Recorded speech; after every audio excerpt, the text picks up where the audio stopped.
Forward Guidance is brought to you by VanEck, a global leader in asset management since 1955. You'll be hearing more about a VanEck ETF later on, but for now, let's get into today's interview.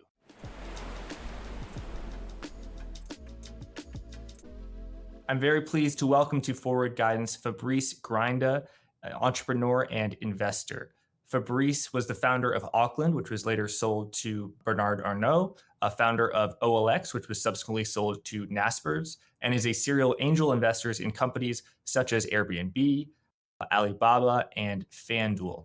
Fabrice, wonderful to meet you. Thank you for coming on. Thank you for having me. You have your entrepreneurial journey, which is great. And I wanted to ask you later on about Midas, a company you're a co-founder and investor in, which is doing a lot of great things in the stablecoin world. But I understand that you also are very interested in macroeconomics and what impacts asset prices and with central banks. So on your website, you've got articles such as Welcome to the Everything Bubble, which you wrote in February of 2021, as well as in February 2020, you wrote COVID-19, maybe the black swan that pushes the global economy into recession. So my first question for you is, how does macroeconomics affect your world of investing in venture companies as well as being an entrepreneur? You know, if your job is trading interest rates all day, it obviously makes sense to pay attention to macro and what central banks are saying. But for a broader person who's investing in venture capital or starting a business, how does the macroeconomy impact them? The macro cycle matters because of the price points at which you enter and which you exit. And that said, as an investor in the venture capital world, you don't control the exit. The exit happens 5, 6, 7, 10 years in the future. So you actually don't know at what point you're going to be in the cycle. What you do know is when you are investing. And so I try to be very cognizant of especially price levels to make sure that I'm not overpaying. And so in 2021, while everyone else was basically going crazy, I took a step back and I'm like, okay, we are in an everything bubble because there's overly loose fiscal and monetary policy, and it's leading to asset price inflation in every asset class, correlation to one on the way up, and everything from real estate to bonds, stocks, privates, publics, NFTs, crypto, SPACs, you name it. And therefore, let's sell, actually. So I basically instituted a policy that if it was an anchor to the ground, we should be selling it in every asset class possible. And of course, in the private world, that's not liquid. We only sold a fraction of what we would have liked to do. But while everyone else was investing, we were divesting. And the reverse is true. Last year, while everyone in the venture world was basically saying, tighten down the hatches, we're not investing in anything, I was like, no, this is the very best time to be investing, because valuations are reasonable. I mean, nothing's cheap in tech, but more reasonable than they have been. There's way less competition. So while there used to be 20 companies funded to do the exact same thing, there's 1 or 2, so you're more likely to win the category. And the founders now are focused on unit economics, burn rate, making sure they have 2 years of cash and runway, and they're going to get to the next stage. And these things matter profoundly. If you look at the last decade, so venture as an asset class is very different than most. It follows something called the power law versus all other asset classes follow normal Gaussian distribution curves. And in this power law, it means that the top few companies in the category end up making all the returns. And if you look at the 2010s, the very best investments were made in 08, 09, 010, 011, like so in the aftermath of the Great Recession or the financial crisis. And so I suspect that the same thing will happen here. The worst time to have invested will probably have been 21 and maybe 2020. And the best time to be invested in the 2020s will have been late 22, 23, 24 until the turnaround. So macro matters. Now, that said, I'd be disingenuous to say that I do it because I think it helps me become a better investor. I actually have heuristics that I follow. And so in 21, it wasn't a top-down directive, valuations are high, sell. It's like, I believe that our heuristics, the way we value companies is sound, and we will find most companies to be expensive, and therefore we will not invest, and we will choose to exit when the opportunities arise. So it's as much an intellectual exercise for me than it is anything else. So I'm an economist by formation. I spent a lot of time thinking about it, writing about it, reading about it. And it just so happens that it has consequences that could be applicable in the venture space. But For most people, I guess they're probably okay ignoring it if they are really strict on their heuristics, especially valuation.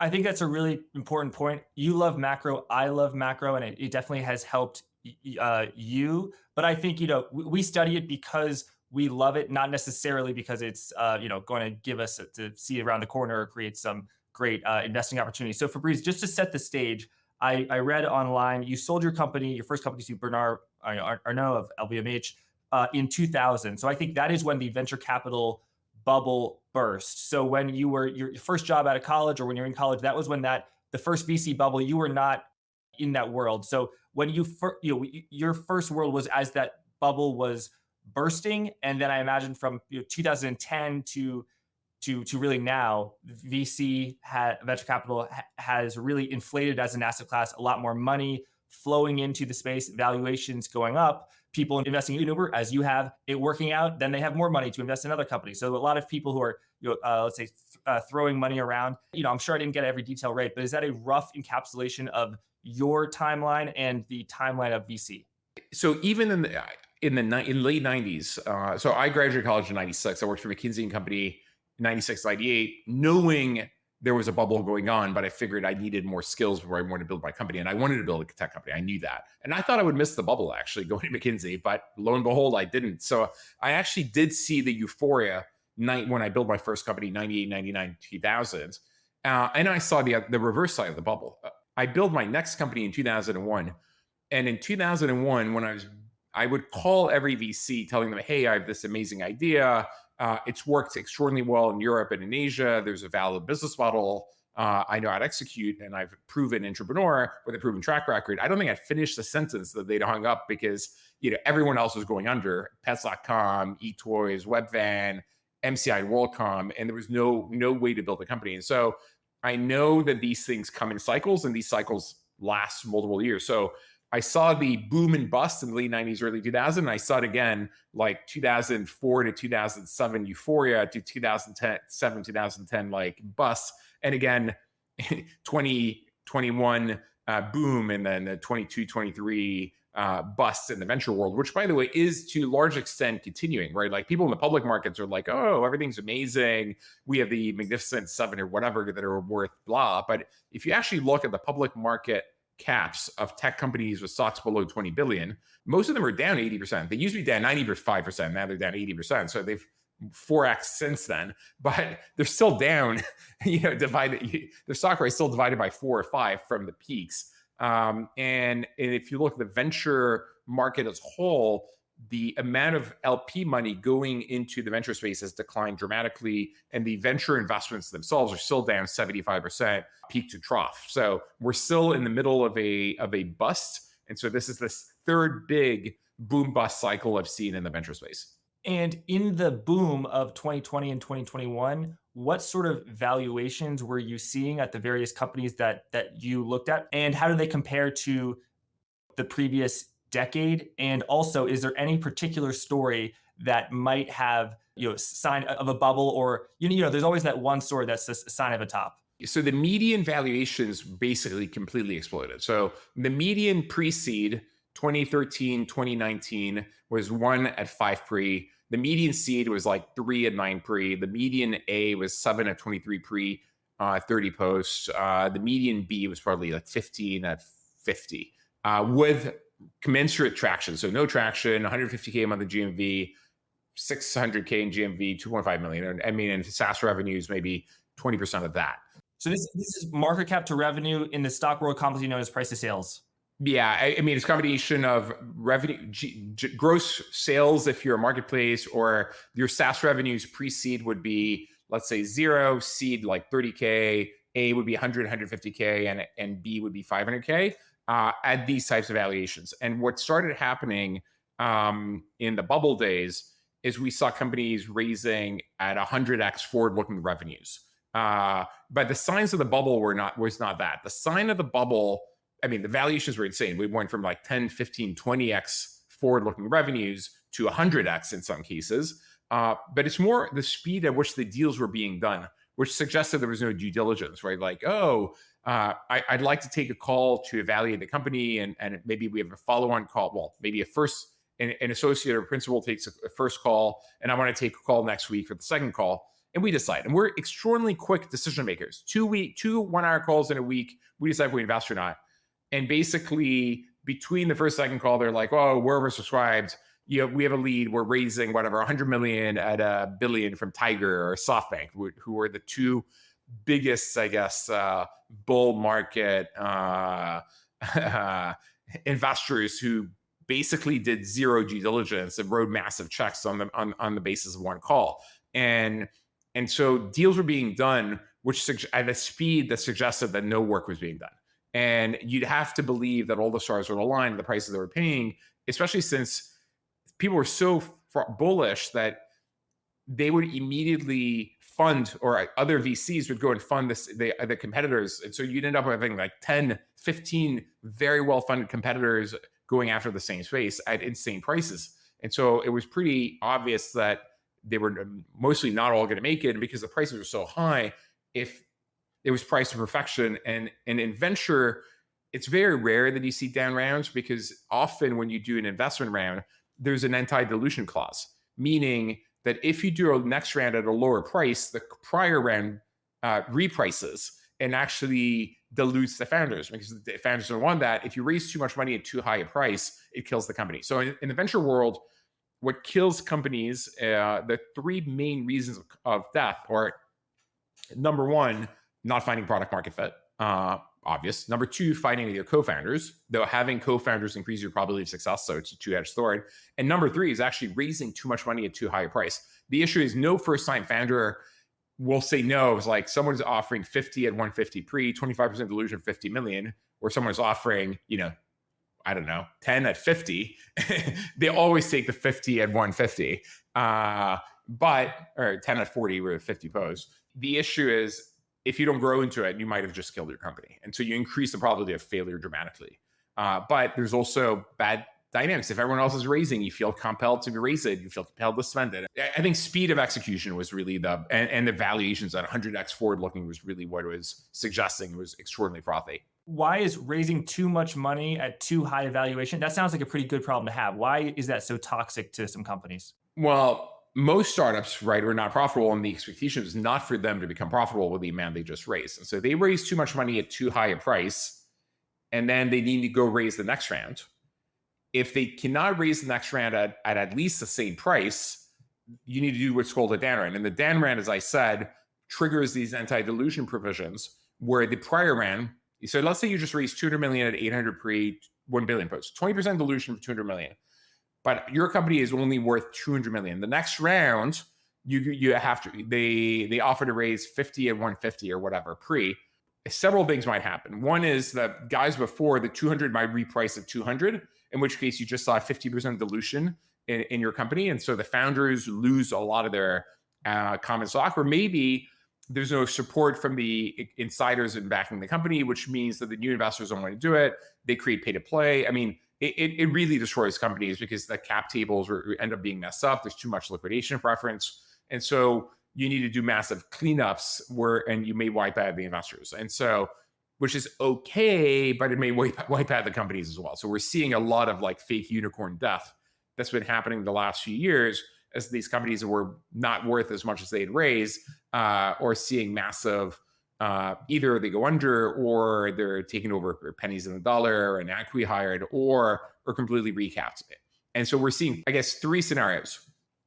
One scenario we're seeing is complete wipeout where we're raising the money now like 5 pre, diluting the former, converting all the stack to common, and the new investors are getting whatever, 20, 30, 40, 50%. We're recreating an option pool for the management team. So it's a restart of the company as though the prior rank didn't exist. And that's been happening to wipe out the investors who don't want to write checks anymore. So it's mostly happened to the crossover investors who completely left. So whatever, D1, Co2, and to some extent SoftBank and Tiger.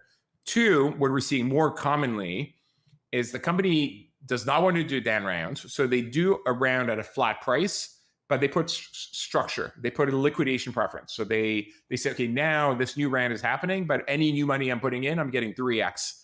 But the downside of that is essentially you're capping your outcome, meaning now the company is going to go try to sell itself, and the last round investors are going to make it 2 or 3x, and people before are probably going to be wiped out. We as venture investors, that's not what I'm underwriting. I want to underwrite at 10x. And so doing these private equity-ish type deals with structure is not really my jam. And then number 3, of course, people that have raised enough money that they actually made it and they won, but they're far and few between.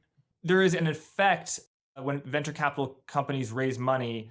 They are somewhat in effect short a put of if the market cap goes in and they raise a down round, it hurts the founders because the actual investors, LPs or GPs who put money in, venture capital firms, have protected themselves. So if you raise money at too high a valuation and then you have to do a down round, that can be really toxic. And I imagine is it also, if you raise 200 million, your company gets used to a lifestyle of 200 million and you start to hire all these assistants and you guys start going on trips and that kind of stuff. People have a tendency to spend it if they have it. And not necessarily that lifestyle, but more, okay, let's hire, let's grow faster, et cetera. And then all of a sudden going from a growth mode to a let's focus on unit economics. I mean, the number of companies that are Series B and onward, so reasonably late stage, that have had to riff 65% or more of their staff is pretty, mind-blowing. And by the way, if you have to do it, you'd rather do it once and they'd rather do it in multiple times because it destroys morale. You do a massive riff, like you just let 70% of the people go and you're like, look, the people already left.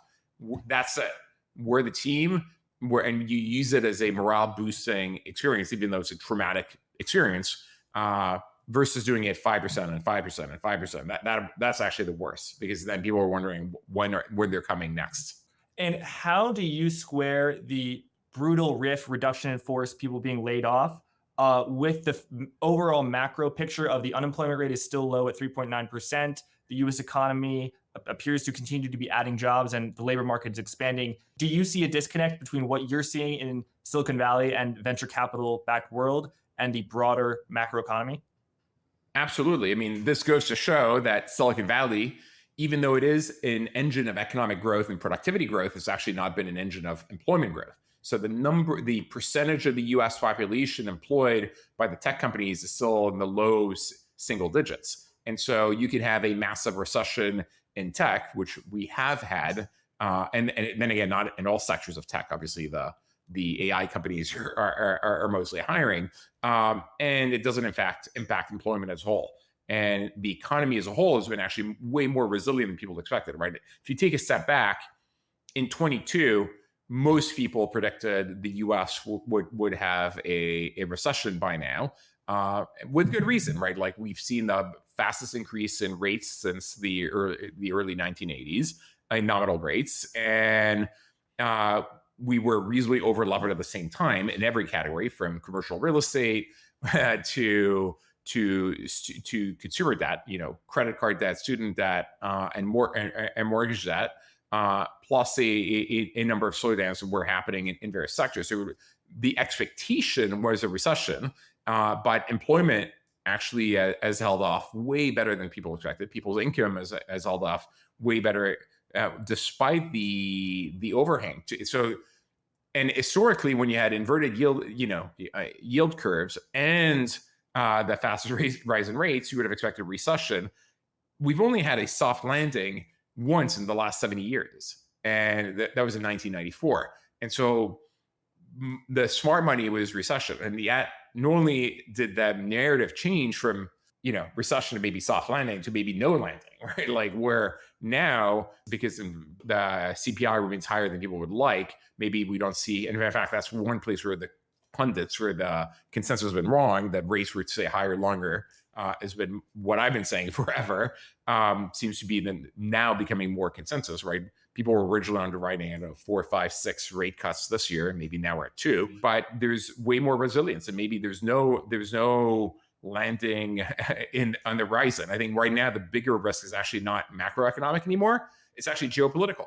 If I see gray swans or black swans on the horizon, it's more, or we in the first innings. I mean, we're definitely in Cold War II, right? Like on the one hand, you have Russia, China, Iran and North Korea. On the other hand, you have the West writ large. And hopefully we can move India in our camp. But there are confrontations already. There are hot wars in Ukraine and in the Middle East. And the question is, does that escalate? So I don't think that China has the amphibious capacity to invade Taiwan, but what they recently did is basically they beta tested a blockade of Taiwan. And if they blockade Taiwan, what happens then? And how does that escalate? So my macro concerns today in the short term are more driven by geopolitics and geopolitical and the risk of accidents, which are obviously higher than they are fundamentally. Even though, yes, do we have unstable deficits in the US? Yes. But actually, the reality is you can fix it reasonably easily. Now, the political will to fix it is not there. But if you gave me the magic wand and I could change a few things, I changed my COLA calculation for benefits. You moved all the public pensions to defined contribution, and you increased the retirement age to whatever 70 or at least or at least 67, 68, and you indexed it with life expectancy. You probably solved all of your various budget deficit problems, and frankly across the board in the West, right? So, and the dollar relative to other currencies, let's say the euro, looks right now way safer. Or like if you look at the public debt situation in Italy, let alone Greece and others, it looks way worse. So the macro concerns, it's interesting, have like not disappeared, but are now secondary to the geopolitical concerns. Forward Guidance is brought to you by VanEck.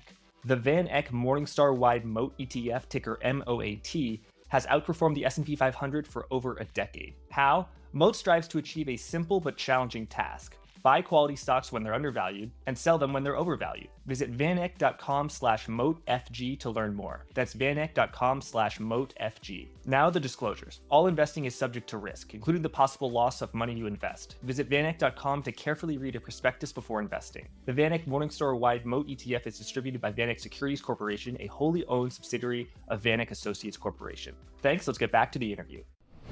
So you think a more pressing concern for you would be geopolitical than macroeconomic. I know you have been or still are, I don't know, you tell me, an investor in Palantir, which is obviously very involved with defense technology and U.S. national security and geopolitical threats.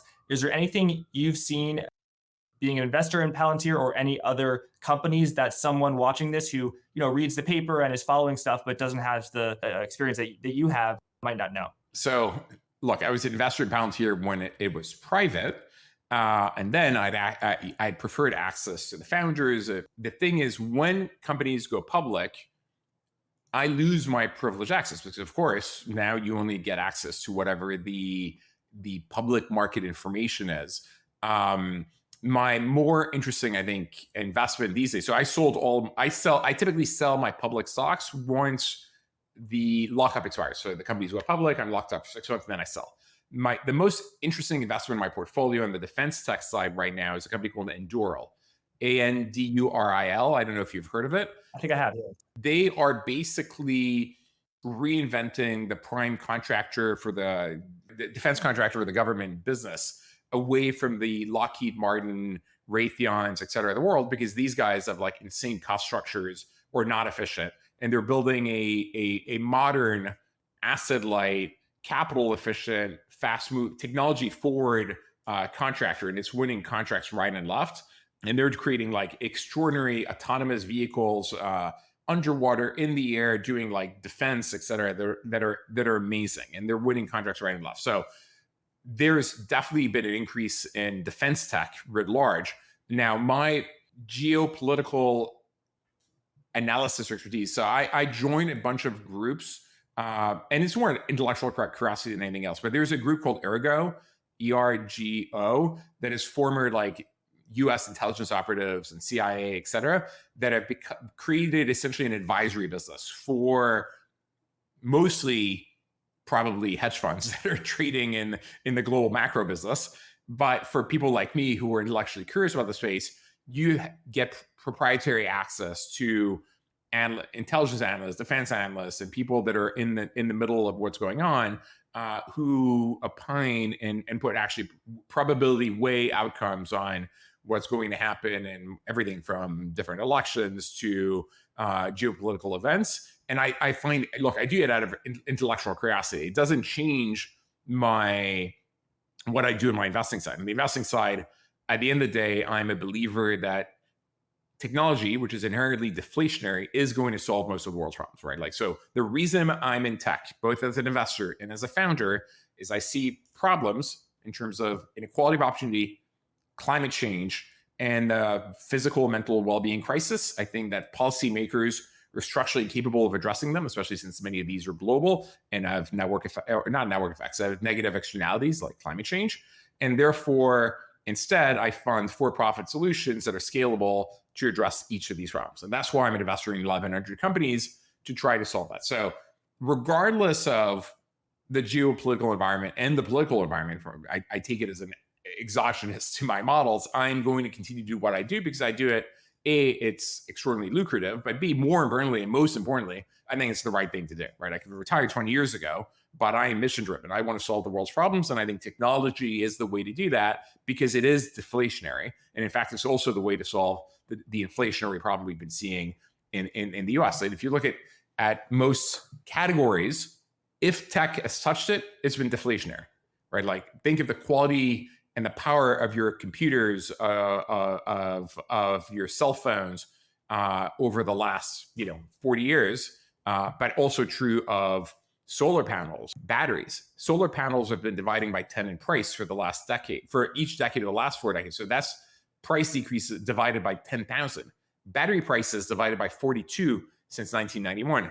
And they actually fell 50% in a year, mostly due to overproduction in China, but still continue to decrease very rapidly, which is suggesting we are going to have green solutions, technological solutions to climate change. And so even though I follow the geopolitical things with things like Ergo and things like Green Mantle, which is the Neil Ferguson gathering or dialogue, it doesn't impact my ultimate decision-making. I want to go and use technology to solve the world's problems.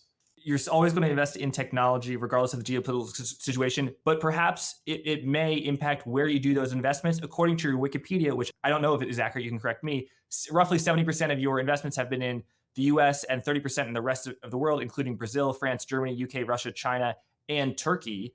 Is the geopolitical situation your perception of a threat? Is it such that you had an investment in Alibaba, obviously in China? If you saw an opportunity now that was as promising to you as Alibaba was, you didn't know it was going to be as successful as Alibaba, but it was as attractive, as compelling to you when you see it as Alibaba was when you saw that, back in the day, would you still make that investment? Or is there, is the geopolitical situation sufficiently dire that you might think twice about writing that check? And also I might ask you a question about Russia, where I assume your answer is definitely. So you're actually correct. It does inform where we invest. And the vast majority of where we invest is the US and Western Europe. But we used to invest aggressively in Turkey, Russia, and China. And for geopolitical reasons, I've moved for very completely different reasons. I moved away from all three. So we stopped Russia, and after Putin decided to invade Crimea, so I think it's like 2014, we were investors in extraordinary companies there. We had a B2B market like the Alibaba of China that was backed by Tiger and Bessemer. And of course, they got scared, and correctly so. And so all of a sudden, the company that was worth like whatever, $1 billion, there was no funder available for it anymore. And like some oligarch took it over for peanuts. So we definitely do not invest in Russia anymore. China, same thing. After Jack Ma, disappeared for a bunch of months, so look, China. I went to study Mandarin at Beijing Normal University. I love China. I love the story of taking 1 billion people out of poverty. Deng Xiaoping is one of my heroes in terms of what he did to modernize China. The problem with autocracies and dictatorships is you're only as good as your dictator, right? Like, and you definitely saw it in the Roman Empire, where you had Augustus or Marcus Aurelius and Trajan, but you also had Commodus and Nero. And as much as I love Deng Xiaoping, I think Xi Jinping is not only incompetent, but dangerous to the world. He has the wrong view of where nations' powers comes from, which I think is also true of Putin, by the way, and doesn't believe in the legacy of what Deng Xiaoping and others have done. And so I actually truly believe that if someone like Deng was in power today in China, we would not have this Cold War II and this conflict brewing between the US and China, and actually be way more better coexistence. But Xi has his worldview, which is in direct conflict with mine. And so, no, I do not invest in China anymore. And Turkey, Erdogan is to me, is violating the legacy of Ataturk. Ataturk is one of the great statesmen of the 20th century. And I loved what he did with Turkey and how he reformed it and modernized it. And Erdogan is both from a political perspective, but frankly, even a macro perspective, right? He believes that printing more money decreases inflation. We've seen what the impact on the currency has been. So we had extraordinary investments in Turkey in companies like Trendyol, which is like the Amazon of Turkey. But the problem is when you have that much inflation, the lira devalues, that even if you're growing your revenues, in dollar terms, ultimately you're still shrinking. Even if you're doubling year on year in dollar terms, the currency depreciation more than impacts it. So I do use the geopolitical lens to decide where to invest. And you're right, I currently shy away from, not just these three countries, but definitely China, Russia, and Turkey. Got it. Thanks. Earlier, you referenced certain investors who entered the venture capital world. You said Tiger Global, Coatue. I think of these as hedge funds, which traditionally managed a hedge fund going long short, taking macroeconomic bets, not venture capital, but then they later entered venture capital. And you alluded to it. My perception is they kind of wrote checks without doing as much due diligence, and they were the tourists. My words, not yours. Tell us, how did you observe their entry into the venture capital space over the past 10 years? Give us a little bit more color about their involvement at the peak, bubblicious valuations of 2020 and 2021, and where are they now? Are they still writing their checks? Have they written them down? Have they learned their lesson, or what's going on? Well, so first of all, a lot of these were investors before in tech. I think they'd had a history. It's just that they ramped up a lot during the bubble days or the 21 bubble. And the guys that were the most fair weather investors were really the crossover guys, where the idea for them was, we're coming in private late at a high valuation because, of course, the public market, and we're going to be investors in you when you go public, and we're public market investors. And the thing is, I don't think they understood how the private markets worked, and that many of these companies were not ready. And once the markets turned and the public markets also turned, most of them left. Now, I don't follow very closely because this is way later than where I play typically, though they were buyers of my companies, right? Like, so very often when I'm like, this valuation is too high, there's a new round happening, can we do a secondary? And they would like to own more because they were competing with each other, like SoftBank and Tiger, et cetera, for allocation. We were in a position to sell our positions to them. I think for the most part, they're out of they've I don't know if they're out, but they've definitely scaled back their operations, and maybe they're dipping their toes in again. But I to be honest, I haven't followed. I think SoftBank is still a bit active, though maybe they had different funds for geos that have been consolidated, but I definitely don't see them nearly as much. And right now, venture is still in a retrenchment period. As I said, we're still like down 70% peak to trough in the venture side, with many LPs still feeling over allocated to venture and private. And so it's hard to raise funds. And as a result, the GPs don't have that much capital to deploy. What was where you perceived the bottom to be of venture capital? 2022, high-flying technology stocks in the publicly traded world, were down, as you said, 80%, 90%. But what was the price discovery like in the venture world? And what was 2023 like? And where are we now? I'd say late 22 to Q1 24 was terrible. Okay, it was terrible, except a tale of two cities. If you're an AI, it was extraordinarily frothy and reminiscent of the bubble of 21. So in almost all categories, it was terrible. It was hard to raise, down rounds. You needed more traction in order to raise anything. People wanted you to raise 2 or 3 years worth of cash, et cetera, except AI. So if you were an AI-related company, it was like you're at the top of the hype cycle. And so it's interesting, while most of tech was in a deep, deep recession, AI was in a crazy bubble. And now it's moved, both are correcting a little bit, meaning I think we're post peak in the AI bubble in tech in terms of like where people are raising at for new AI companies. And I don't mean the game of kings. I don't mean the open AI type investors. I mean like applications of AI and the companies that were raising around it. And we're seeing some recovery in price discovery and valuations in ease of getting rounds done in the venture side. But we're still far from normality. It's still harder than I would have expected to be. And some categories are completely unloved, like food delivery, for instance, and food tech in general, which basically, because everyone went and ordered food online in the bubble days, the companies grew a lot more and penetration increased more, and people expect that to become the new normal. And so when they shrank again, multiplied by 5 and then divided by 2. But the problem is the divided by 2 is so painful that the category became very unloved. And so anything related to food, for instance, food delivery, food tech is completely unloved by investors. And that's going to take a while, I think, to recover. Is it fair to say that in the venture world, because it's all about growth, if a company stops growing, that is just the worst thing a company can do from the investor's point of view? Is that fair to say or no? Depends on the stage. If you're early stage, for sure. If you're late stage and you take a year where you're growing 10, 20%, but you fix your unit economics, so you go from burning 100 million to being break even, that actually is probably okay. But if you're a seed stage company or a stage company, you're not growing, then yes, that's a death sentence, because we're not PE investors. We need to underwrite at 10x or more. And if you're not growing, you're not going to make it. So in the early stage, for sure, it's true. And what about crypto and crypto venture capital? How involved with that have you been? And tell us how you first learned about crypto. So I'm a gamer, and so I had very powerful GPUs. And so as an intellectual exercise, I was mining Bitcoin on my GPUs in, 2010, 2011, like very, very, very early. And as a venture investor, my specialty is network effect businesses and marketplaces.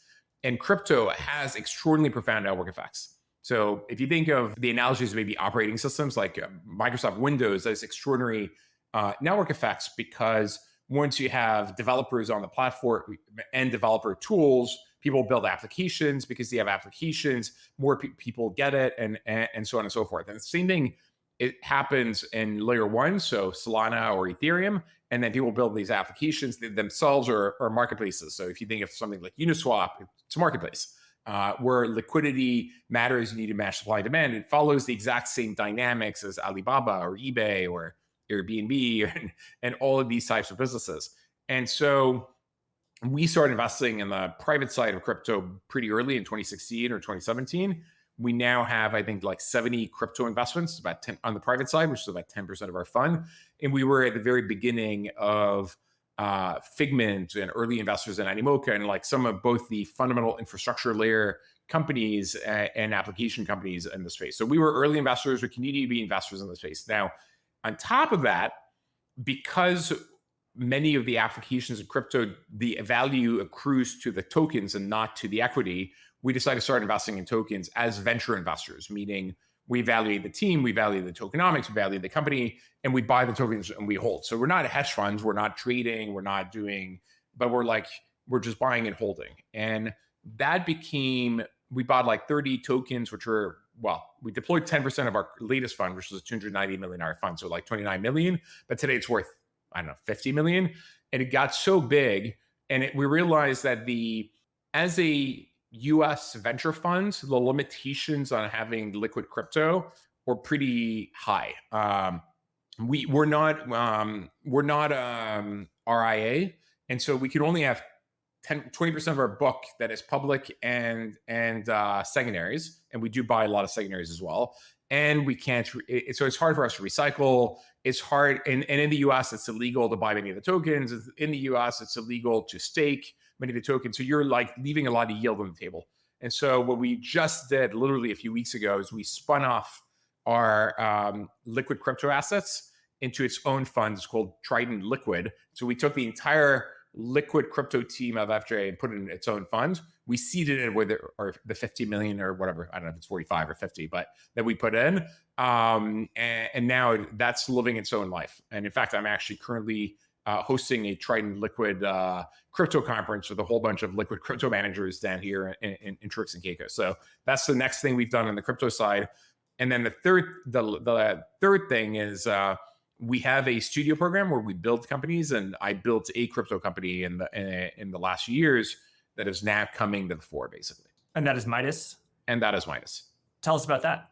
So post my macro analysis of 21, it was clear to me that as rates went up, we're going to have a bear, a crypto winter, if you want, as we've seen before. And what I was describing earlier in the venture space, where we're in a complete bear market in 22, 23, and Q1 24 that is starting to turn around, was even more so in the liquid crypto space, because crypto, whatever the bull thesis around it is, ultimately is a risk asset, and it's possibly the ultimate risk asset. And so it is completely negatively correlated 1-for-1 with US interest rates. The second so I can tell you that the peak of crypto was the day before the Fed funds rate started rising, the US interest rates started rising. March 2022. No, I think the first, or at least the announcement of the first rates, was November 21. Okay. Basically, as soon as rates started rising, crypto started falling. And it went down massively. I mean, most things were down 90, 95%. Many projects died. Of course, many projects were meme coin-ish and not really viable. It led me and my partner, and I'll tell you about him in a second, to think through, okay, what is a use case of crypto? What is the use case of crypto? Or ignoring digital gold, Bitcoin, which is okay, but it's okay if you need a savings product and you're in Argentina and you're facing inflation, but in the US, not super useful.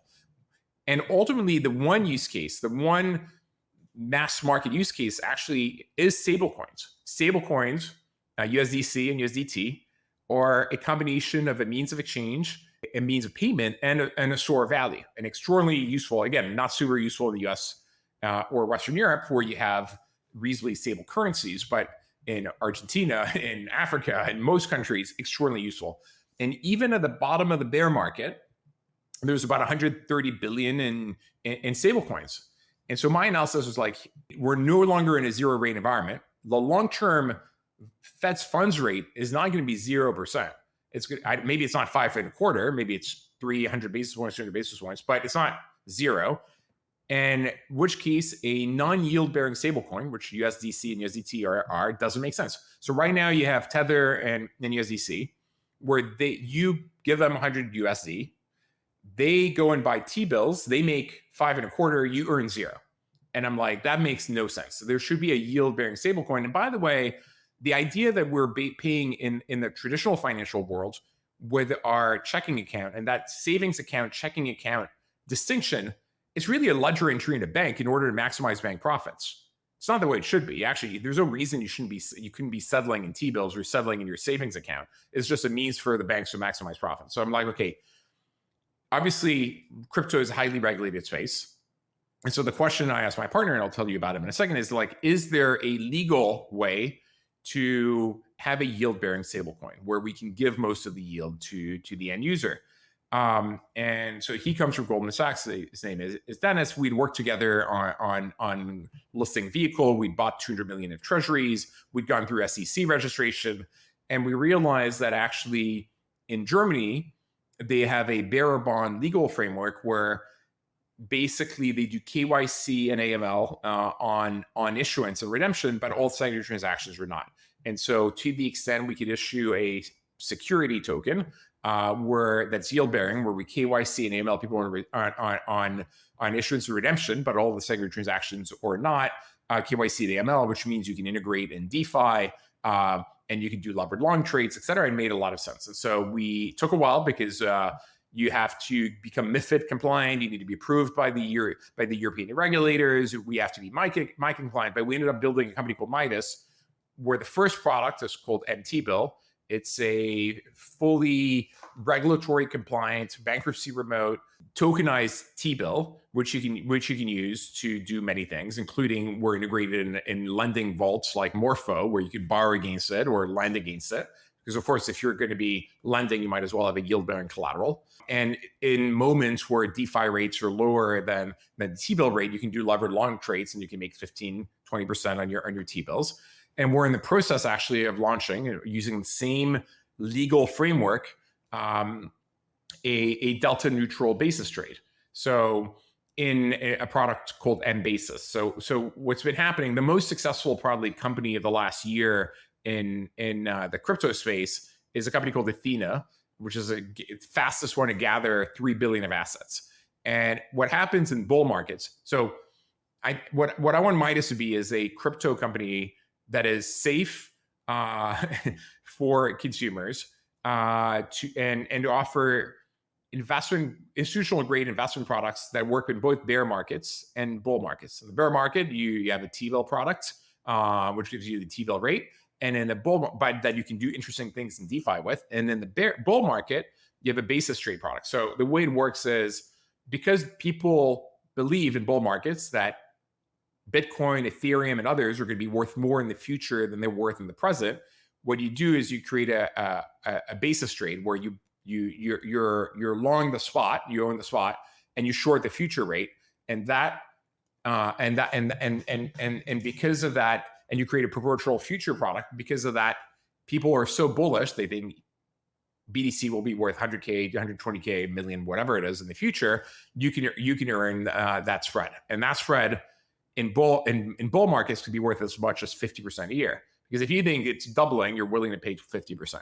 Now, it obviously moves up and down based on people's future expectation of where prices are, but that's a product that we're launching in the next few weeks. So Midas is really an institutional grade tokenized security product that is completely regulatory compliant, bankruptcy remote, with two main products: tokenized T-bills and a tokenized basis trade product, delta neutral basis trade product. So on this program, we talk a lot about traditional finance. So the basis trade we've talked about has been shorting Treasury futures and being long cash Treasuries. What you're referring to is a crypto equivalent of that, of being short a Bitcoin future and owning the actual Bitcoin. Exactly. And the reason that would be a profitable trade is because everyone is so bullish on Bitcoin that they're just buying Bitcoin futures. Exactly. And therefore the trade in the very bull, right now it only yields, only 15% or so. But like a few months ago, when people were really bullish, it was yielding like 50%. And the perpetual futures product is really a crypto invention where it reprices every 8 hours or so. But people like leverage in this business, and so or in the crypto world, and there's a lot of degens, and so it's an extraordinarily profitable trade. Now, it only works in bull markets, right? Like, it would definitely not work in the bear market, but in the bear market, then you switch over to the tokenized T-bill product. That is just your safe savings product until you are feeling more bullish. And that trade work. Both of these products are fundamental tools that people that want to be in the DeFi and the crypto ecosystem should be using. So MT-bill is live. mBasis is on the way. Correct. MT-bill is live. mBasis will be live within a month or so. We are currently, basically negotiating which of the three asset managers we're going to be working with to do all the trades.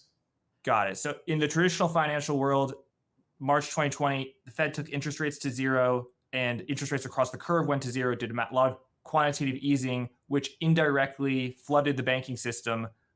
Flooded them with reserves, and it ended up being a lot of deposits were created. So banks had lots of assets, and there was a tremendous amount of non-interest bearing NIB deposits in the banking system. And you could get 6 basis points, but you didn't really care because 6 basis points, who cares?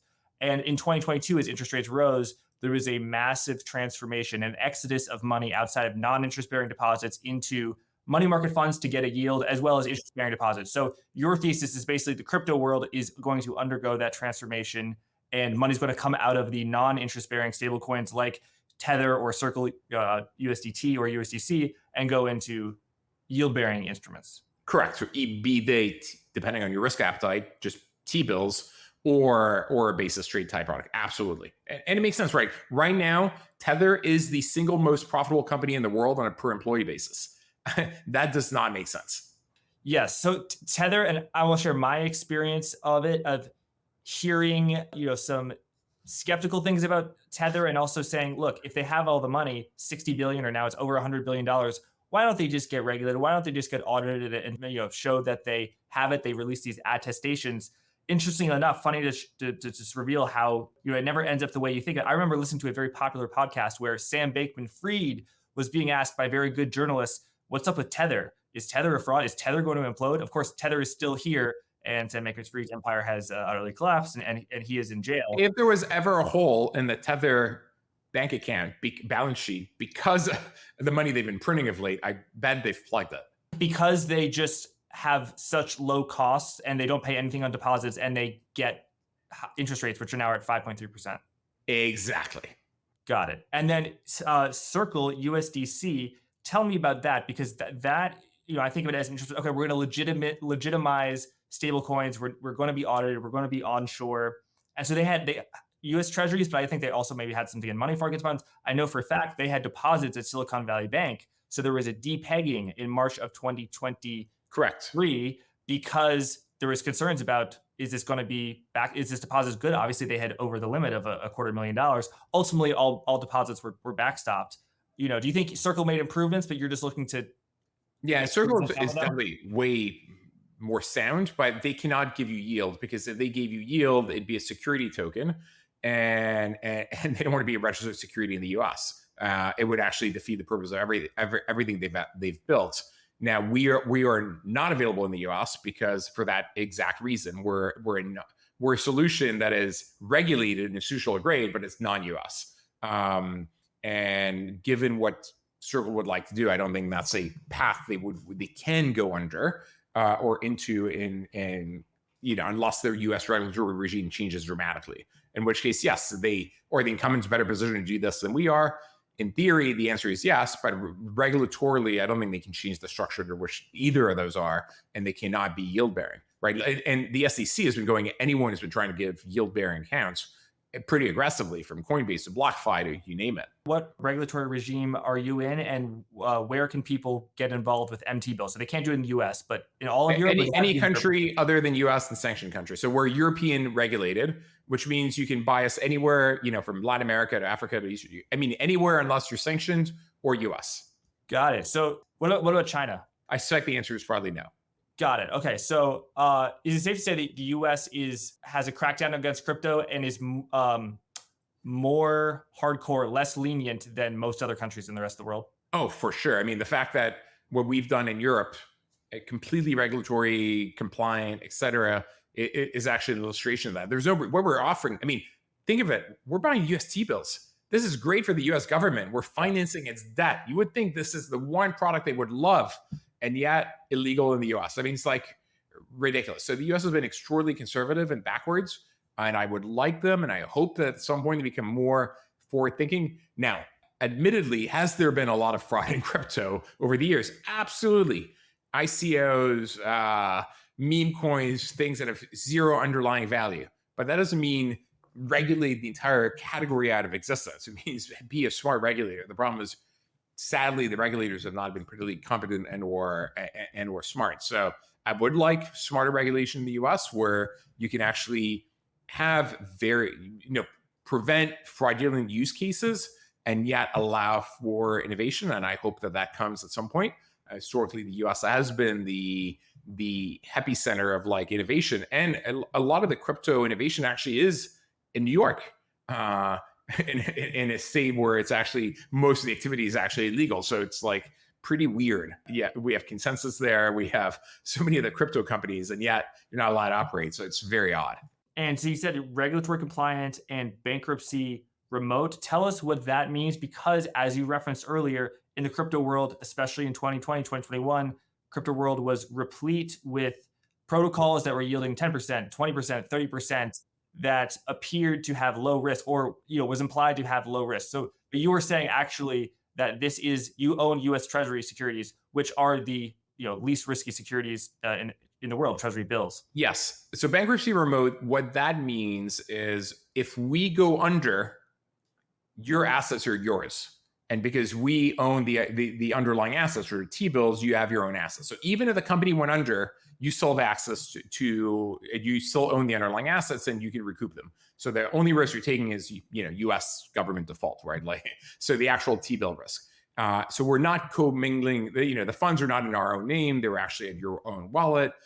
It's not like SBF, if you want, and what they were doing at FTX, where they basically were they were playing with the client's money, and if they went under, they lost the money of their clients. So bankruptcy remote is something that's reasonably rare still in the crypto world, but should be, I think, the norm, where even if you go under, the clients own their underlying assets and they can recoup them. Yeah, and in bankruptcy remote, in the TradFi brokerage world, I think my understanding is if you have a cash account, meaning you only buy securities with money that you actually have, that it's most common to be, if you have E-Trade owned by Morgan Stanley. If Morgan Stanley goes under, which is not going to happen, very, very unlikely. But if they do, and you have a cash account, and you own Apple, you still have that Apple share. Correct. But if you have a margin account, it gets a little bit dicier. Is that the same in crypto? And I don't even know if I'm right about that. In crypto, many of the protocols either are just not bankruptcy remote, and so if that protocol goes under, you lose your assets. And so we've made sure that you own your own assets, regardless of what happens to us. And you're not doing margin with us, right? Like, so you may be borrowing on a third party like Morpho, but you're not doing it with us. We're a primary issuer. Like, you come to us for primary issuance or redemption. Okay, got it. And what kind of borrowing would people be doing with T-bill? Would they be borrowing stable coins, or would they be borrowing crypto, or what? So it depends what you want to be doing, right? Like, if you're super long on ETH or BTC, what you could do is instead of like you deposit your MT. If you go to the right vault. So if we have the right liquidity vaults, depending on the rates, the easiest thing to do is you go to Morpho. Let's say that we're in a bearish environment where DeFi rates are low. You deposit MT bill, you borrow USDC or Tether at, let's say, 2%, and then you buy MT bill at 5.25, and then because the U.S. government, the volatility on T bills is zero, and so you can do an LTV of maybe 90%. So you put $1,000, you borrow $900 at two. I'm making up the rates because currently they're high, but at 2%. With that, you buy in T-bill that's leading 5.25. You deposit $900, and then you borrow $810 at 2, and you keep looping it. So you do a 10-to-1 leverage, let's say, or 90%, and your 5.25 becomes 15 or 20. So that's one use case, and you can get a levered long trade that's extraordinarily profitable. Another use case is, if you want to be a collateral for something, instead of posting USDC or USDT as collateral, putting the MT bill as collateral is better, because the value of your collateral is increasing over time because you're getting the interest. So if you're collateral for borrowing whatever, BTC, ETH, whatever, you're still better off putting MT bill than USDC as collateral. My understanding is that Treasury bills are zero coupon instruments. In other words, if interest rates are at 4% and you buy a 1-year Treasury bill, it's not that it pays you annualized 4% every quarter or something. You just buy it for 96 and you redeem it for $1. How does that aspect apply to MT bill? Does the same thing happen to where MT bill appreciates, or is MT bill holders actually being paid interest, unlike Treasury bill holders? So you have multiple ways of designing your token. You could be something called rebasing. So meaning you buy, it's always worth 1, and the interest just means you get more of it. Or it could be accumulating, which means that the interest accrues little by little and keeps compounding. So for a number of reasons, we've chosen to be accumulating. So the value just keeps accruing. So you have $1, it becomes $1.05, it becomes $1.11, etc., and it keeps going up basically. So it's increasing in value, accumulating in value. So it's the same as a Treasury bill. Yes. Yeah. So just every day it just increases slightly in value as it is rolled up, pulled to par. Correct. Got it. Interesting. Well, okay. So your next thing that you're launching is mBasis. Anything you can reveal about your longer term plans, for your longer term vision for Midas? Yeah, look, I think we're at the very beginning of a transformation of the financial markets. The traditional financial markets need to be reinvented, right? Like the way, imagine it doesn't make sense to me that in 2024, if I want to buy Apple stock and you want to sell Apple stock, we call our bankers, they execute the trade. There's a custodian, a broker, a banker, and the settlement is T plus 72. And it only happens during business hours. I mean, that makes no sense, right? Like, why can't you be doing it 24/7 with no intermediaries in real time? If I wire money to someone, there's no real time tracking. And so creating tokenized assets as a means of transforming the financial world to a world that is digital, digitized, and happening on a real-time basis, I think is the long-term vision. We could easily tokenize bonds. We can easily tokenize stocks. Now, does it actually make sense given that in the West, you can easily, go to Robinhood or E-Trade? Not necessarily. So I'm not, but from a long-term vision perspective, we need to reinvent the rails of the traditional financial system such that it's digital and operating 24/7 without all these layers of intermediaries and fees. And crypto rails or a way to do it. Now, payments, I suspect we're not going to go down the crypto route. And I think we're going to copy the examples of Brazil and Russia with PIX and UPI. India. So India with UPI as a completely free real-time payment system that works between consumer and business and government, B2B. It's like everything, and it's free in real time, and it's extraordinary. And basically, the MasterCard Visa interchange tax has disappeared, and it's led to an extraordinary innovation of like microtransactions, business models on microtransactions, and a financial explosion and financial inclusion that is beautiful and magical that I cannot wait for to happen in the West. And so I think something like that is more likely to be displacing the payment. So I think the payments rails will continue to be government controlled and will not be in the crypto rails. But when it comes to settlement of assets, like bonds, et cetera, there's no reason it couldn't go in the crypto route. I mean, obviously the incumbents probably don't want it, but it makes a lot of sense. So I do think we are going to be tokenized. In addition to trying to take on the non-yield bearing stablecoins, we're going to tokenize other real world financial assets.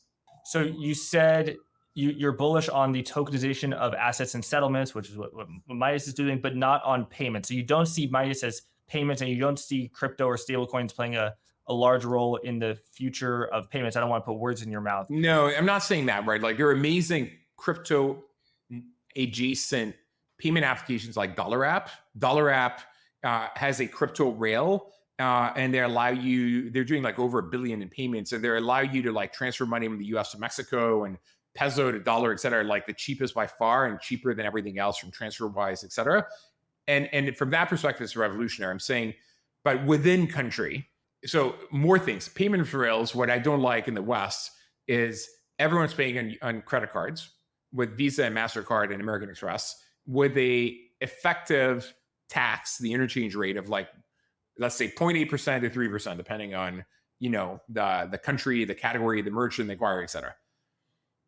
I suspect that if you can move that to a world where it's zero, it would unleash extraordinary value. And there are two examples of countries where it's happened. Now, could I build that on crypto, especially if I use something very cheap like Solana? Like, could Solana Pay become an amazing payment mechanism? The answer is yes. And PayPal is doing that, right? Exactly. So do I think it's possible? I think the answer is absolutely yes. And it's just when I think through what are governments willing to give control up of and what I think is most likely to happen, I suspect that the more likely answer in terms of the outcome is that something like UPI or PIX, which is ultimately government controlled and regulated, is what happens in payments rather than a crypto rail payment system. I'm not saying it can happen. I'm just saying probabilistically, I suspect that's not what's going to happen, even though they will have a role to play and a meaningful role, especially when it comes to intercountry payments and exchanges and intercurrency systems. I mean, Dollar App, if you haven't played it, it's 1L, DOLAR APP, is extraordinary. And by the way, the entire crypto rails is obfuscated. You're not aware that there's a crypto component to it. It's just done for you, and it's beautiful. So UPI, Unified Payment Interface, would you say China also has that with UnionPay? The Chinese equivalent the big ones, which are actually private, or WePay Alipay? from Tencent and Alipay from Alibaba. But the government hated them, and so they obviously shut down the IPO of Ant Financial. I mean, so I'm an investor in Ant, very disappointed investor in Ant. So in China, it came about from the private side, but the government hated them and has been trying to do its best to kill them and replace them with their internal equivalent. But yeah, I would like something like that to exist in the US. A Union Pay type thing, or a I mean UPI. Yeah, UPI. If we could copy and paste UPI or Pix for that matter, I'd be extraordinarily delighted and happy. And the Fed has been kind of trying. They have a product called FedNow, but it's only supported by regional banks because obviously a lot of the banks don't want to lose the interchange, which is a big chunk of the business model, and hasn't reached public awareness yet. But there are, but it's not consumer facing really yet. So there are efforts in that direction, but I think it'll take a decade or more to happen in the West. So since their IPOs in the 2000s, Visa and MasterCard have been extraordinarily well-performing stocks, as they have a high-quality business, and if they continue, they likely will have a high-quality business. It sounds to say like you think the best days of those companies are behind them. Well, they are not necessarily, because they have a lot of regulatory capture and power, and I'm sure they're going to fight this tooth and nail, right? This is the last thing they want to have happen. And the places where it happened, the penetration of credit cards was low, right? So the reason I don't think they fought it all that hard ultimately in Brazil and India is not that many people were wealthy enough to have credit cards and have good credit scores to justify having credit cards. And so you could build a completely brand new independent credit payment rails.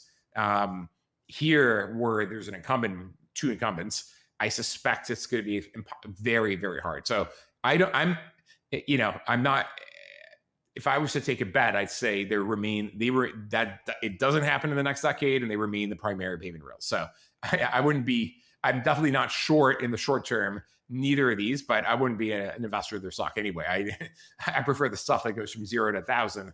That stuff that's already established. Right. Just because you're saying it would be a good thing for America if we had a UPI, but yes, you think it'd be a good thing doesn't mean that that's necessarily what's going to happen in the United States. There are a lot of things that would be good for America. We should have way more open immigration policy and immigration policy for both low skilled and high skilled, because it increases actually our national welfare and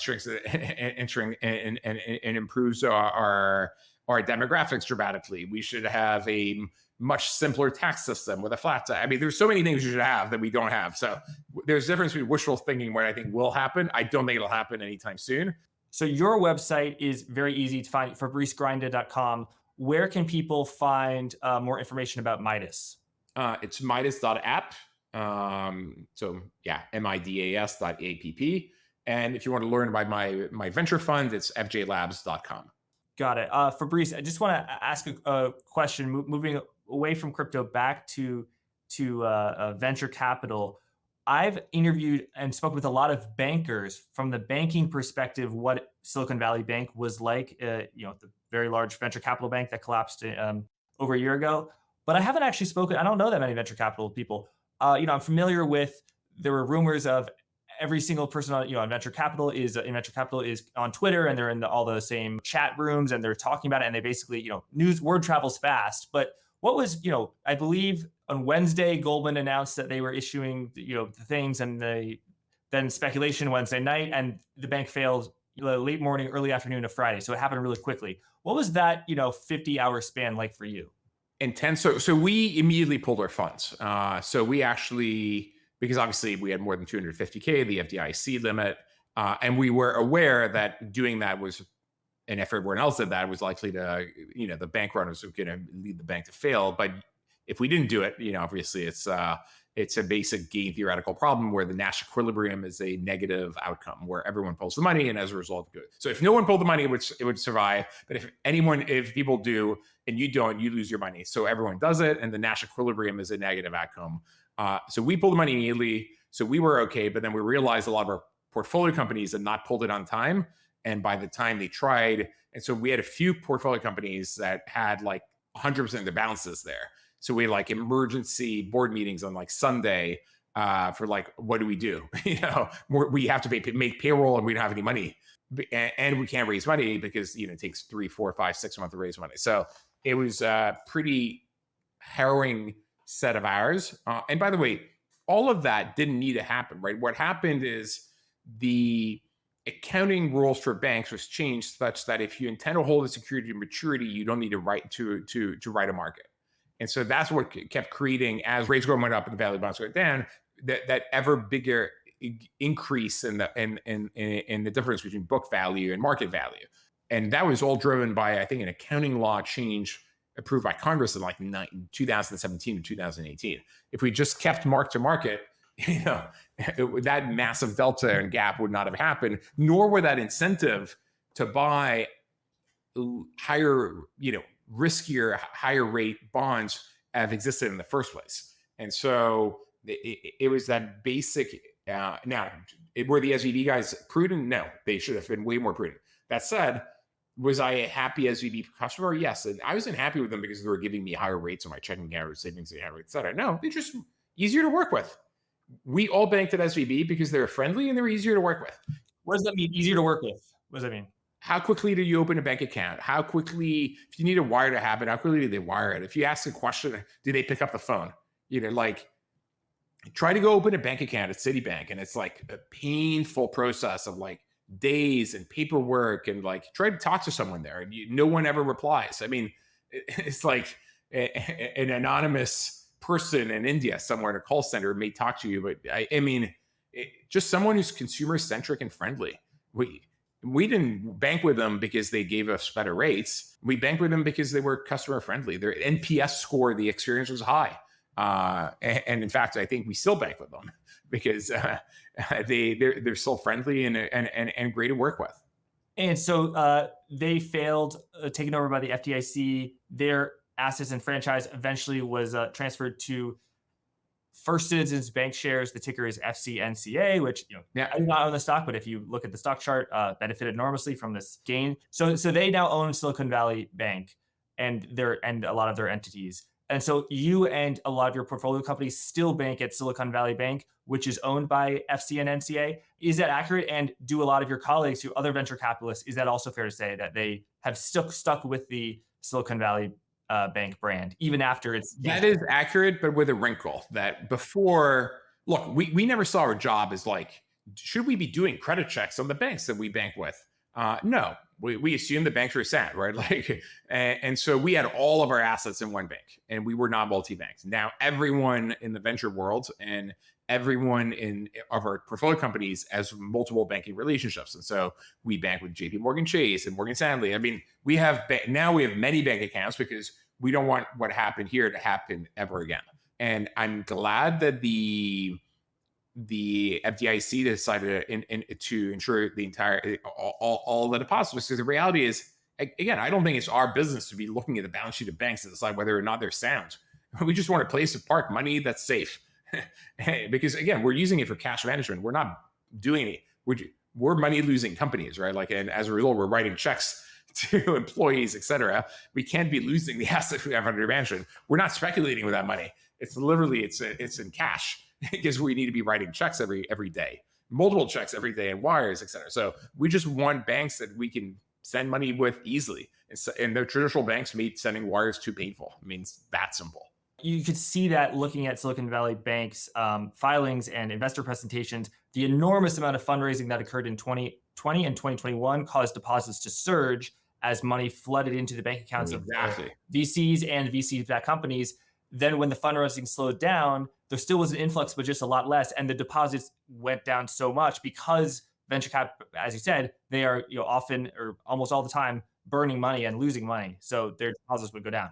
Exactly. Yeah. And by the way, banks in general, I mean, going back maybe to a macro point, part of the reason I was worried about the macro is as rates go up, people just move money out of banks into T-bills and money market funds. And so the bank deposits, ignore SVB at the specific reason it would go down, which is the companies are burning capital. We're not raising any more money. So obviously deposits are going down. But bank deposits writ large have been falling pretty dramatically at the same time as commercial real estate debt have been defaulting. And so banks also on their balance sheet is being ballooned by like these commercial real estate companies that they're taking over. And that's why I was worried, because I'm like, oh, lending is going to fall. And so it's one of the reasons I thought maybe we would have a recession because of the higher rate environment. But because employment has remained strong and wage growth has remained strong, it hasn't happened. So it's been more than overcompensated. But yeah, you explain why deposits SVP fell, but frankly, deposits everywhere have been falling pretty dramatically because you're better off being in T-bills and money market funds than in your bank checking account. Right. So you say you were worried about a recession, and now you're less worried about it. I think a lot of folks, you're definitely, I mean, Bloomberg Economics had a 99% probability of a recession in the fall of 2022. So yeah, most people, myself included, thought that, and the recession has not arrived. Where are you thinking we are in the business cycle? Like, just do you think, oh, the recession is still going to come, it just will come in 2025? Or are you thinking, no, we are at the beginning of a new economic cycle and, sky's the limit? There will eventually be a recession, but it doesn't need to be related to this cycle specifically. It looks like right now, should we end up with price more under control, that we're more likely to be heading for rate decreases than rate increases. And so, I mean, I'm not underwriting many rate decreases, but I mean, and small rate decreases in the future, but I could see us, in a year's time or a year and a half being at whatever 400 basis points instead of 525. And I think absent a geopolitical accident, I think we just keep, chugging along. I don't think we're going to have extraordinary growth, but I don't see a recession either. That said, do I think there's a real risk of an exogenous shock to the system from whatever, China blockading Taiwan, to what happens if Trump is elected, to whatever? Yes. And those are exogenous. But ultimately, employment remains strong, wage growth remains strong, and it seems to be overbalancing all the negatives we have in the system. And maybe we end up clearing the bank balance sheets and the commercial real estate debt, et cetera. It's going to take a while, by the way. But I think I look at the world in probabilistic terms, as you do. And in 22, I think I was like 66% recession, and like, or let's say 60% recession, 30% soft landing, 10% somehow we're okay. And now I'm, I don't know, 10, 20% recession, and more likely just chug along as like the majority case in like a soft landing, and like 20, 30% probability. So it's definitely changed my perspective, but with this Damocles sword of geopolitics, which I think could surprise us negatively at any time, but who knows when, why, et cetera. And you can't live life worrying about it. And so I just keep chugging along and executing. And again, the business cycle I care about the most is not the one I'm investing in today. It's the exits in 5, 10, 7, 10 years when these companies mature. So in the venture space specifically, I actually think now is the very best time to be investing in venture. Less competition, reasonable valuations, founders that are focusing on burn and unit economics, trying to solve big problems. So I'm beyond profoundly bullish on the venture space. And even if a recession happens, we gain share, we take share away from the less efficient offline world, and you grow. Maybe you grow less fast, but you still grow. So I'm beyond bullish. And how bullish are you on the specific subsector of AI-based companies? Observers in the public markets will note that it is only a relatively small number of stocks that are, the market perceives as AI beneficiaries. And if you look at actually net income and revenue, that gets even smaller, and really, less. The Magnificent Seven is more the Magnificent One, NVIDIA, whose growth has just been incredible, and I believe unprecedented for any company sufficiently large. But in the private markets, I don't really know what it's looking like. So you just describe that environment like a little bit. Earlier, you said that the AI sector was extremely hot and maybe slightly less hot. So yeah, describe that scenario as well as your views on it. Yeah, so in 23, while I was describing the median seed raise of like 3 at 9 pre, 12 posts, and the median A of like 7 at 23 pre, 30 posts, the mean is way higher because what was happening is you were seeing like AI companies that are raising seeds of like 20 at 80 pre and A's of like whatever 100 and 300 pre, something completely ludicrous. And I found that most of them were interesting and building interesting products, but they were like using non-differentiated data, using non-differentiated LLMs with not clear business models. And I thought most of these are going to be, we're going to go to zero. Definitely are not going to live up to the hype. So what happens in all technologies is it comes out, people are extraordinarily excited, and there's a hype cycle, the Gartner hype cycle, where you're at the top of the hype cycle, where everyone's like, hey, it's going to change the world, et cetera. And then there's a period of disillusionment and disappointment, which sets in and lasts a fair amount of time. And let me take you back to like 1998, 1999. People were believing in pets.com or Webvan or actually there was a company called, I think, Kazab. They're doing like 15-minute, 20-minute, 30-minute delivery. All these went under, but actually the ideas were sound. It's just was too early. Penetration is too low. You didn't have geolocalization with smartphones. So right now we have Chewy. We can buy toys online on on Amazon, and you have like all the food delivery companies. All these are viable. In the early 2010s, you had like a massive overhype on self-driving cars, and self-driving basically is completely ignored right now. It's gone by the wayside. People believe it's not going to happen, maybe never. And yet we're actually finally seeing things like there's been 1 million food drone deliveries in Shenzhen to date. And Shenzhen is one of the highest density cities in the world. If you can do drone delivery by food, which means marginal cost delivery of zero in Shenzhen, you can do it anywhere. We're starting to see the self-driving taxis in China coming to the fore. So we're actually getting to the point that technology is good enough that it's going to come to the fore. So AI now, right now, NVIDIA is seeing profits and growth, et cetera, because people are buying the AI chips and they're using AI. When does it actually show up in the underlying company P&L? I think it's going to take a long, long time, right? Like, so my tech startups are early adopters of technology, right? All of our startups are using AI for three things. We're definitely replacing customer care and or adding customer care. We're making our engineers more efficient.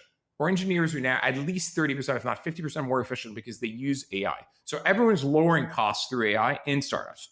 And at the same time, we're also using AI to possibly improve the user experience. So for instance, we're investors in a handbag marketplace company called Rebag. And the old way you would sell a handbag on eBay is you take your phone, you take 20 photos, you write a title, you write a description, you set a price, you select a category. It's a lot of work. Rebag, you take a few photos, the AI, they have all the data because they're the handbag marketplace. They're the Kelly Blue Book of the category. They write the title, the category, the condition, tell you if it's real or not, and they set the price, and it's sold in 5 minutes, right? It's completely revolutionary. But if you think of when does it actually impact the main economy? The main economy in the world is public services, so government, and B2B, like petrochemicals, like multi-trillion dollars a category. So when do you think a company like Mercer is going to be using AI to improve, to do claims processing? I mean, because of the liability, they can't have hallucination. They're going to wait until it's a fact. I mean, they need 99.999% certainty. And it's way harder to get the last 0.01, let alone the last 20%, the first 80%. And so before I see it, so I am hoping it is going to lead to a productivity revolution. It is going to change the face of the earth. In fact, more profoundly than the most optimistic people believe will happen today. But it also is going to take a lot longer. So I think you're not going to start seeing it in the underlying real productivity stats for 10, 20 years. And the big company and governments, when do I think governments are going to use it effectively to lower costs? Probably they're going to be the last mover. Because public, they're not optimizing for efficiency.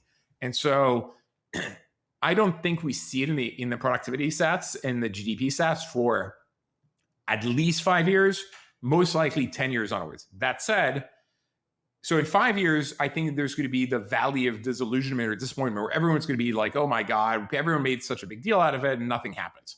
But actually, little by little, it'll be seeping into the underlying infrastructure of the companies, and everything will be becoming cheaper, faster, and better. And 10 years, 15 years in the future, you're going to see the outcomes of it. And by the way, it may not be measured in the GDP stats.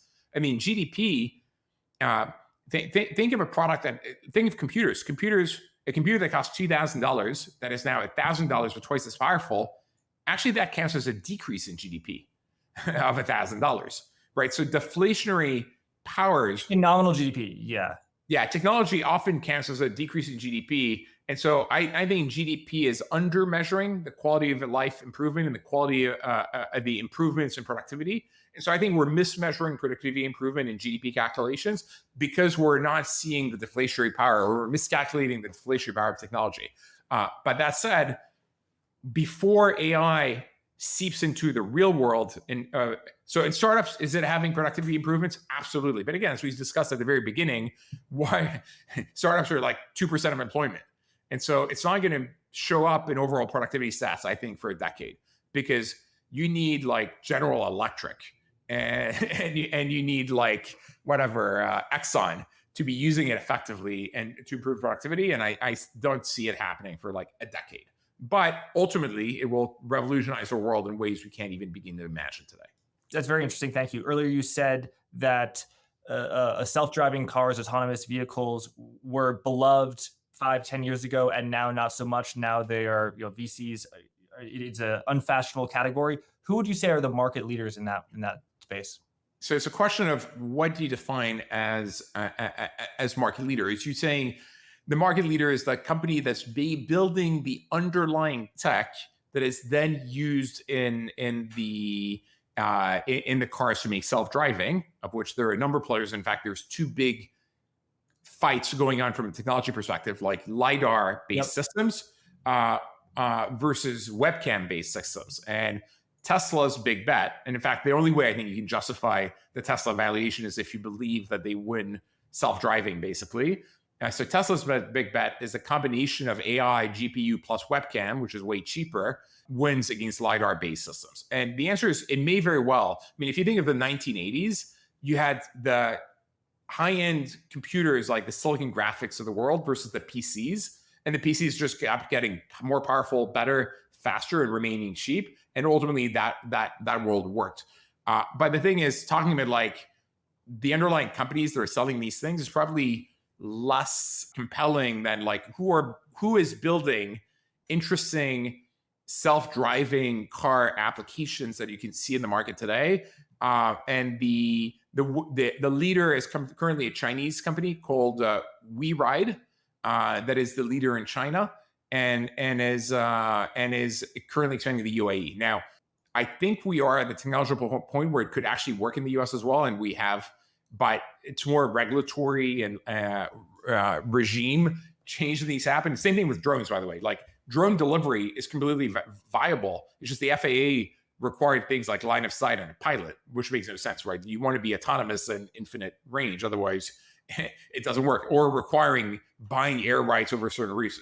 All these things are dumb and massively limiting development. Like we could totally have drone deliveries working effectively today if it wasn't for regulatory space. And so in the same way that, in the 80s and 90s, the beneficiaries of computers really was Microsoft designing the software instead of Dell making the hardware, even though Dell now is publicly traded and is on quite a ride because of perceived AI beneficiaries. But you think that the true beneficiaries will be designing the software instead of the car companies like Ford or GM? Well, so you had two beneficiaries, actually. You had Microsoft and the application makers on Microsoft, but you also had Intel. So it was called the Wintel duopoly for a long time. And so the losers were IBM and all the PC makers, right? Like Gateway, Dell, et cetera. I mean, what Dell is today is nothing like the PC maker was back in the day. So I can see the beneficiaries here being the GPU makers, so NVIDIA, though NVIDIA could also be displaced by someone else in the future, though there are massive network effects and benefits of scale, and the AI makers like OpenAI, for sure. Well, actually, I can see other beneficiaries. I mean, we're investors in a robotics company called Figure. Figure.ai is genius. I encourage all of you to look at their demonstration on YouTube of the robot that basically identifies correctly through voice interface that this is an apple, gives the apple to the person asking for it, cleans the dishes, explains why he's doing what he's doing, understands the context. And what Figure is building is basically humanoid robots to replace humans in last mile picking and packing factories. So replacing humans in all like the Amazon type warehouses. which makes sense, right? Like at the end of the day, humans should be doing tasks that require empathy and human emotion. We're not meant to be like either doing things like screwing a bolt or carrying heavy boxes. It just is not what we were built for. And so I can see things like that, which don't exist today. Yeah, like robotics today is a tiny category. Could I see it being a multi-trillion category in the next few decades? Absolutely. And I think the combination of the GPUs plus the AI is going to lead to a plethora of like new applications that people haven't thought of. And Figure.ai is one such example. Fabrice Grinda, thanks for coming on and sharing your insights. Thank you. Thanks for watching. Remember to check out vaneck.com/MoatFG to learn more about the VanEck Morningstar Wide Moat ETF, ticker MOAT. Lastly, Forward Guidance is available not just on YouTube, but on all podcast apps, and a video version is available on Spotify and Twitter, where I post interviews regularly. Thanks again. Until next time.